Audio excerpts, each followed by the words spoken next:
বাঙালি আর বাংলা ভাষী এই দুটোর মধ্যে যে একটা পার্থক্য আছে সেটা হয় উনি বোঝেন না বা উনি গুলিয়ে দিতে চাইছেন। না না, বাংলা পৃথিবীতে যারা বাংলা ভাষায় কথা বলে তারা সকলেই বাঙালি নয়, যাদেরকে বাংলাদেশে পাঠিয়ে দেওয়া হচ্ছে তারা কেউ বাঙালি নয়, তারা ধরা পড়ছে বিভিন্ন রাজ্য থেকে।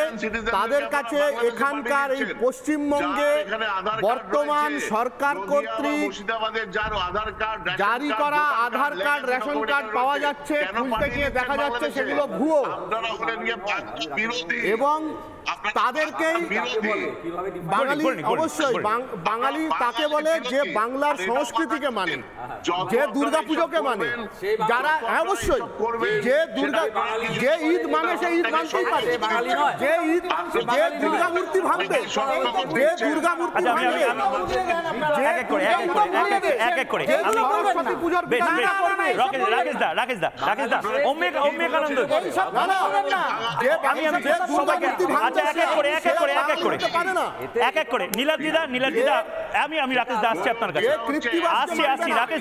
রামায়ণ মানবে না, যে দুর্গাপূজা মানবে না, সে বাঙালি হতে পারে না। একদম, আমি আসছি আপনার কাছে, আমি শান্তভাবে আমি এবার এক এক করে জিজ্ঞেস করছি। নীলাদ্রিদা আপনি থাকুন, যেহেতু আমার স্টুডিওতে গেস্ট রয়েছে আমি তাদের কাছে আসছি এক এক করে। রাকেশদা এবং নীলাদ্রিদার যে ওপেন ডিবেট আমি অ্যাপ্রিসিয়েট করলাম, একটু আপনারা এক এক করে এবার উত্তরটা দিন। আমি শুরুতেই অংশুমান করের কাছে যাবো। অংশুমান কর, প্রবলেমটা কি জানেন তো? প্রবলেমটা হলো যে আমাদের যে জায়গা থেকে ইনফেকশনটা হচ্ছে সেই জায়গাটাকে ধরে নিন দাঁতের একদম রুট ক্যানাল ট্রিটমেন্ট বলে না, একদম রুটে একটা সমস্যা, কিন্তু সেই সমস্যাটাকে আমরা ট্রিটমেন্ট না করে আমরা ওপর থেকে মলম লাগাচ্ছি, আমরা ওপরের দাঁতটা কেটে দেওয়ার চেষ্টা করছি। প্রবলেমটা তো দাদা বাংলাতে কতজন রোহিঙ্গা আছে যারা প্রতি মুহূর্তে, রোহিঙ্গারা একটা ট্রেন, মানে ওদের কাছে আধার কার্ড, ভোটার আইডি কার্ড হয়ে গেছে। হ্যাঁ, কেন্দ্র সরকারের একাধিক জায়গাতে ভুল আছে। বিএসএফ কি এই প্রত্যেকটা জায়গাতে বিএসএফ কি দায় এড়িয়ে যাবে? না, একেবারেই না।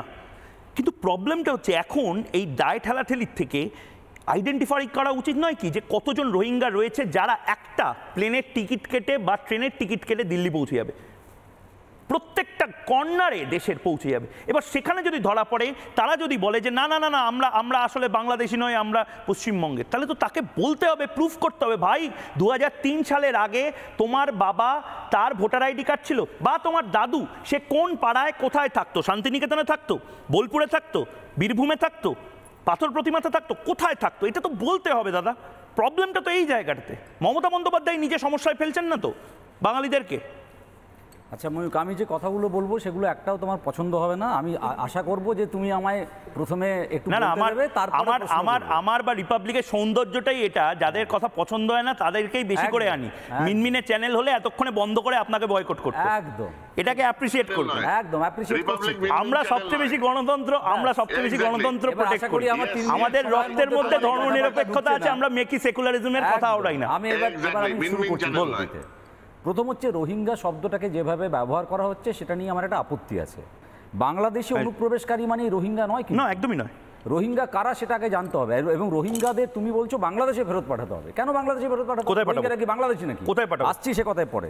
তার আগে আমি একটা তথ্য দিই। সেই তথ্যটা হচ্ছে এই, না অংশুমান দা অনেকগুলো কথা গুলিয়ে যাবে বলে।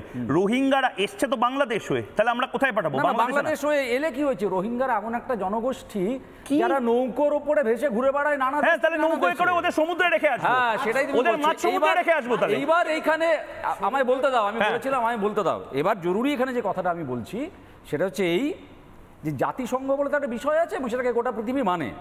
জাতিসংঘ রোহিঙ্গাদের সম্পর্কে বলেছে most persecuted minority of the entire world, এবং এদেরকে বলেছে ইললিগাল মাইগ্রেন্টস বলা যাবে না। তার কারণ আমি বলছি, কারণ শুনে নাও এই কথাটা। জাতিসংঘের যে শরণার্থী বিষয়ক হাই কমিশন আছে তার আর্টিকেল 8 স্ট্যাটিউটের, তাতে পরিষ্কার করে এই রোহিঙ্গাদের রিফিউজি কার্ডস দেওয়া হয়েছে এবং অ্যাসাইলাম সিকার সার্টিফিকেটস দেওয়া হয়েছে। এটা জেনেই যে এরা গোটা পৃথিবীতে কোনো দেশের নাগরিক নয়। এবার একটা কথা আলাদা, এই জায়গাটাতেই একটা জিনিস জিজ্ঞেস করি অংশুমান দা, এই জায়গাতে আপনি একদম ঠিক বললেন।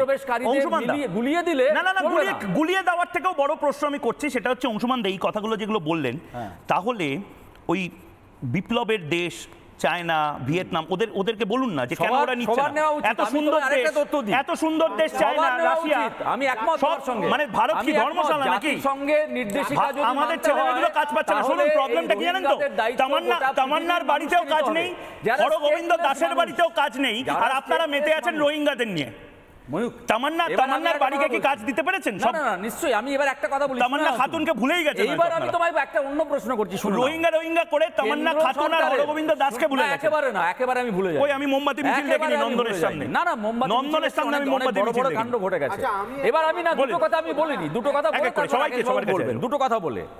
গৌহাটি হাইকোর্ট যা নিয়ে খুব আজকাল কথাবার্তা চলছে, 1991 সালের একটা রায়ে বলেছে যে যারা আমাদের এখানে শরণার্থী তাদের প্রত্যেককে এই আশ্রয় দেওয়া ভারতবর্ষের একটা দায়িত্ব এবং কর্তব্য। আরও বলি, কেন্দ্রীয় সরকারের যে আবাসন মন্ত্রী হরদীপ সিং পুরী, তিনি 2022 সালে কি বলেছিলেন এই রোহিঙ্গাদের নিয়ে দিল্লিতে, যে এদেরকে আশ্রয় আমরা দেব এবং এদের বাসস্থান আমরা একটা জায়গা থেকে আরেক জায়গায় শিফট করা হচ্ছিল। পরে অমিত শাহ এই বক্তব্যের বিরোধিতা করেন। কেন্দ্র সরকার আগে নির্দিষ্ট নিয়ম এবং নীতি রোহিঙ্গাদের নিয়ে কি করা হবে? ঠিক, অংশুমানদা রায়টাকে মাথায় রাখুন। আমি সব বুঝে গেলাম। অংশুমানদা আমাকে একটা কথা বলুন। এক নয়, আবার বলছে। বুঝে গেছি, আরে আমি বুঝেছি আপনার রোহিঙ্গা প্রীতি বিশাল। আপনাকে রোহিঙ্গারা যখন নিজেদের দেশ করবে তখন আপনাকে নোবেল দেবে। যেরকম মোহাম্মদ ইউনুস আমাকে ডেকে বলছে বারবার ওদের দেশের পুরস্কার দেওয়ার জন্য। আমাকে একটা মানুষ দাসী আমি অংশমান আমার জিজ্ঞেস করতে ইচ্ছা করছে, রোহিঙ্গারা এয়ার ইন্ডিয়া না অন্য কোনো কোম্পানির প্লেন করে ল্যান্ড করেছিল ইন্ডিয়াতে? আপনি এই যে জাতিসংঘের কথা বলছেন, দর্শকেরা বলছে যে শরণার্থী তখনই হতে পারে যখন কেউ ভিসা দেখিয়ে এসে তারা দাবি করে যে অবশ্যই তাসলিমা নাসরিন। প্রবলেমটা হচ্ছে আপনারা তাসলিমা নাসরিনের জন্য কথাটা বলবেন না, রোহিঙ্গার জন্য কথা বলবেন। আরে তাসলিমা নাসরিন এক নয়, পরিষ্কার বলছি, তাসলিমা নাসরিনকে যেভাবে পশ্চিমবঙ্গের সব আমলের সরকার পশ্চিমবঙ্গে ঢুকতে দেওয়ার ক্ষেত্রে এক অলিখিত নির্দেশ জারি করে রেখেছে, আমি তার বিরোধিতা করছি। তাহলে বিজেপি যে তাকে আবার ফিরিয়ে আনার কথা বলছে, তাহলে আপনি বিজেপি আমি এই প্রসঙ্গে আমি একদম বিজেপির দাবিকে সমর্থন করছি, কারণ আমি একজন লেখকের স্বাধীনতার ব্যক্তি, স্বাধীনতার পক্ষে। কিন্তু না, আমি একটা কথা বলে শেষ করছি, একটা কথা বলে। তুমি বারবার বলছো যে রোহিঙ্গারা কি এয়ার ইন্ডিয়ার প্লেনে এসেছে, আর রোহিঙ্গাদের কি ভিসা আছে?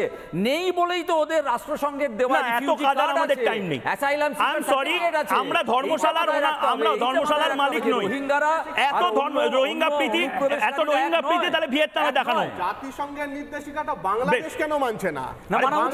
বাংলাদেশের কাছে উপায় নেই। আমি বললাম একদম হয়ে গেছে। রাকেশ দা, অংশুমানদা, আপনার সময় শেষ।